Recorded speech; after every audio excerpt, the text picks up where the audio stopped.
Hello guys, in this video we will be discussing about how to solve for x of a rational equation having an advanced rational equation.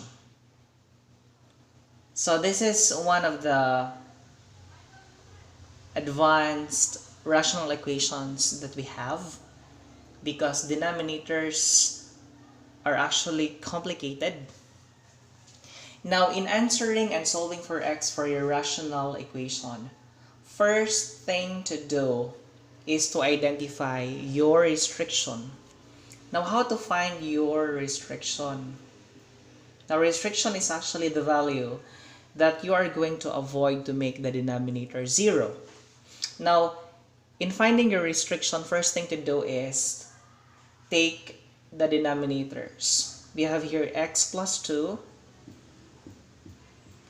That denominator should not be equal to 0. Otherwise, it can make the rational equation undefined. So if you're going to transpose positive 2 to the right, so x is not equal to negative 2. So we are going to avoid when x is negative 2. Because if x is negative 2, negative 2 plus 2, our denominator will become 0. And you are going to avoid that because that's undefined.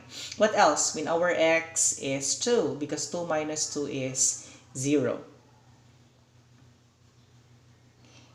And here, since our x variable is being squared, regardless if your 2 is a negative or positive value, your denominator here will still become 0. Negative 2 squared, that's 4. Positive 2 squared, that is still 4. So 4 minus 4, 0. In short, these are the two numbers that we are going to avoid because if ever we arrive with an x value as our solution later on, having negative 2 and positive 2, then we are going to reject and the answer would be empty set or null set. So first thing to do is to look at the denominators. If there are denominators that are factorable, then factor that. So copy, we have here 2 over x plus 2 plus 5 over x minus 2 is equal to 6 over x minus 2 times x plus 2. So our x squared minus 4 is actually factorable. This can be factored as x minus 2 and x plus 2 because this is difference of two squares. So if our denominator are factorable, then factor that. That's the next step after finding the restriction.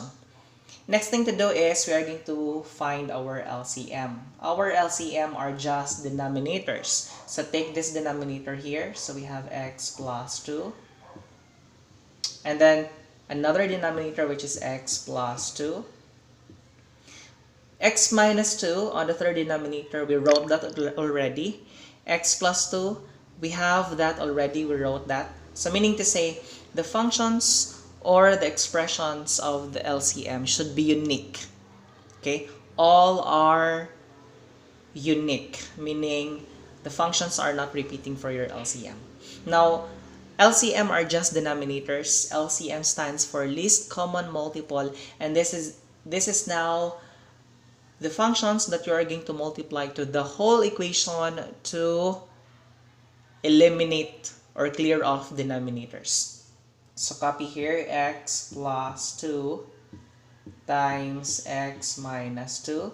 We are going to multiply that to the whole equation. So we are going to copy 2 over x plus 2 plus 5 over x minus 2 is equal to 6 over x minus 2 times x plus 2.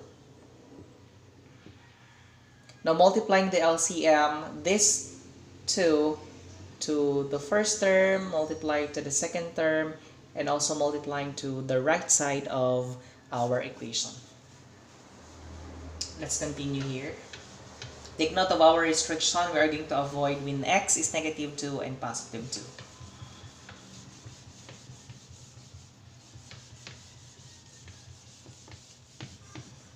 Okay? So x plus 2, x minus 2 times 2, all you have to do is to copy, do not simplify. So we have 2 times x plus 2 times x minus 2 over, copy x plus 2, plus, this operation comes from here, so copy, x plus 2 times x minus 2 times 5, do not simplify, so just copy. 5 times x plus 2 times x minus 2 over, copy x minus 2 equals, this is actually the equality symbol.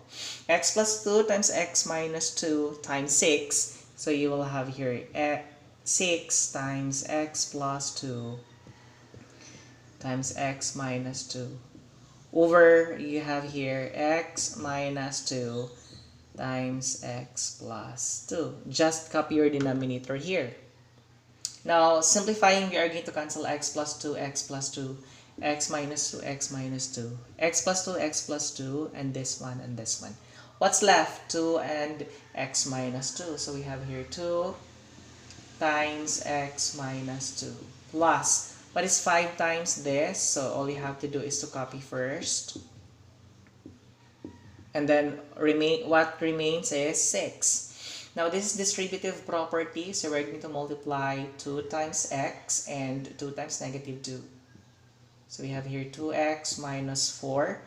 The same process, multiplying 5 to x and 5 to 2. So that will become 5x plus 10 is equal to 6. Okay, let me erase this. And so from here, we are going to combine similar terms. So 2x, 5x, that will become 7x. Negative 4 plus 10, that will become 6, equals 6. Copy the right side. Transposing 6 to the right, so this is now 7x is equal to 6 minus 6. But what is 6 minus 6? That is 0. So in solving for your x, all you have to do is to divide both sides with 7. So if you're going to divide both sides with 7, you can now cancel here.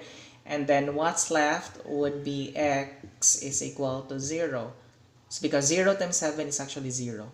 Are we going to accept this answer? Yes, this is our solution.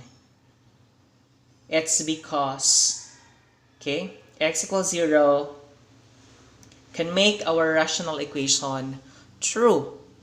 Okay, so this is accepted. Now again, our restriction is actually negative 2 and positive 2. If ever the x value that you arrived with is one of those numbers, negative 2 and positive 2, then you have to reject and do not accept. Okay, since 0 is the value that we arrive with, then it can make our rational equation true, and that's correct. Thank you for watching.